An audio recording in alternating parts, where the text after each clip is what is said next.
Namaste, welcome to Edu9 Career Guidance, Josh Innovations Private Limited, Edu9 Overseas Consultancy. మనకి MCC counselling అయితే జరుగుతుంది కదా, counselling జరుగుతుంది. First round కి సీట్స్ కూడా అలొకేట్ చేశారు. సో చాలా మంది అంత సాటిస్ఫాక్షన్ గా లేము అని ఎంసీసీకి అయితే రిక్వెస్ట్లు చేస్తున్నారట.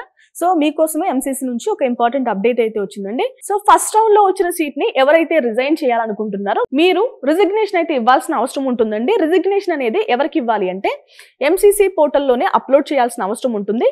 మీకు డేట్ ఇచ్చారు ఆగస్ట్ 21 మార్నింగ్ 11 గంటల నుంచి ఆగస్ట్ 25 సాయంత్రం 5 గంటల లోపు ఎవరైతే మీ రిజిగ్నేషన్ ని పంపిస్తారో వాళ్ళ సీట్ అనేది ఆటోమేటిక్ గా క్యాన్సిల్ అవుతుంది.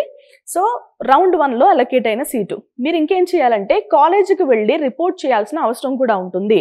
ఐ మీన్ రిజిగ్నేషన్ ఇవ్వాల్సిన అవసరం కూడా ఉంటుంది. ఓకేనా, కాలేజ్కి మీరు ఫిజికల్ గా అటెండ్ అవ్వాలి. ఓకే, మనకి ఎంసీసీ పోర్టల్లోనే మనకి ఒక కాలం లాంటిది కూడా ప్రొవైడ్ చేశారు. సో రిజిగ్నేషన్ అక్కడైతే మనం లెటర్ అనేది ఆన్లైన్ లో అప్లై చేయాల్సిన అవసరం ఉంటుంది. కాలేజ్ని కూడా విజిట్ చేసి కాలేజ్లో కూడా రిజిగ్నేషన్ అనేది ఇవ్వాల్సిన అవసరం ఉంటుంది. సో మీరు ఈ డేట్స్ లో రిజిగ్నేషన్ ఇస్తే వెల్ అండ్ గుడ్, లేదు అంటే కనుక మీరు ఆ సీటు కంపల్సరీ తీసుకోవాల్సిన అవసరం ఉంటుంది. ఎందుకంటే ఇప్పటికే రిపోర్ట్ చేసి ఉంటారు కదా. లేదు అంటే మీరు అప్గ్రేడ్ చేసుకోవచ్చు. ఇవన్నీ నార్మల్గా జరిగే ప్రాసెస్లే.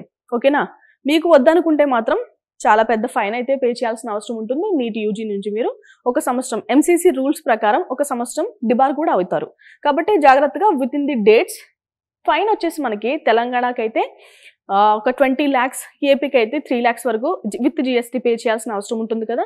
ఎంసీసీకి వచ్చేసి మళ్ళీ ఒక సంవత్సరం డిబార్ కూడా చేస్తారు. సో జాగ్రత్తగా మీకు ఇఫ్ ఇన్ కేస్ వద్దు అనుకుంటే కనుక రిజిగ్నేషన్ అనేది ఇవ్వండి. ఓకేనా, ఇది వాళ్ళ అప్డేట్ అండి. మరొక అప్డేట్తో మళ్ళీ కలుద్దాం. నమస్తే.